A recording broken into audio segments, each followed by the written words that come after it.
Guys এই ঘন কুয়াশার মধ্যে দিয়ে রাস্তা ভেদ করতে করতে এখন আমি, অভিজিৎ আর নব্যনুদা আমাদের সেই নির্দিষ্ট জায়গায় চলে এসেছি। এটা হচ্ছে হাঁসখালি থেকে আরেকটু দূরে, আমাদের বগুড়া থেকে প্রায় 5-7 কিলোমিটার ডিস্টেন্সের মধ্যে। মাথার কাছে হাঁসখালি 21 মাথার কাছে, হাঁসখালি 21 মাথার কাছে, মানে যেখানে ওই একটা খেজুর গাছ আছে তার প্রায় 7 থেকে 8টা না 8টা মাথা আছে খেজুর গাছে, সেই সব এলাকায়।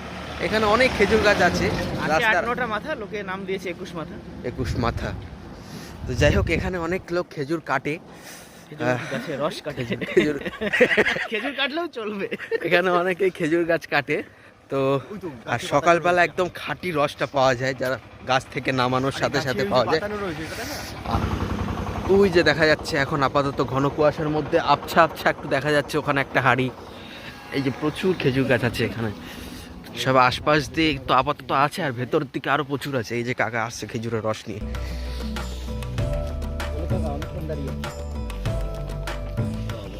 কি সুন্দর লাগছে দেখতে। হ্যাঁ, খেজুরের রসে পিছু পিছু আমরা এখন যাচ্ছি, পুরো টই টই টুম্পুর কলা অব্দি ভরা প্রত্যেকটা হাড়ির।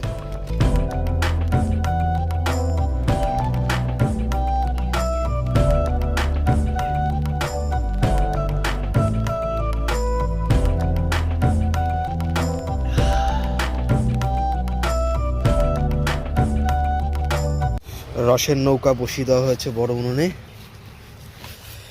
এবার আগুন জ্বালানোর পালা।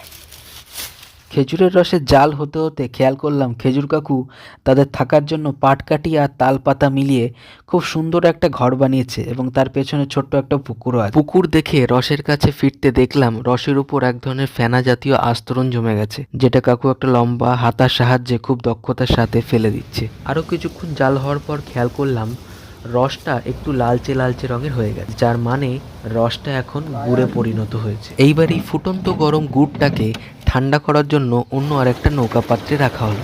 এরপর গুড়টা যখন কিছুটা ঠান্ডা হলো, আমাদের একটা ছোট্ট পাত্র করে কিছুটা টেস্ট করতে দেওয়া হলো। আর সেই গরম গরম গুড় খেয়ে এতটাই ভাল লেগে গেল যে তখনই আমি এক কৌটো প্যাকিং করে বাড়ির জন্য নিয়ে নিলাম।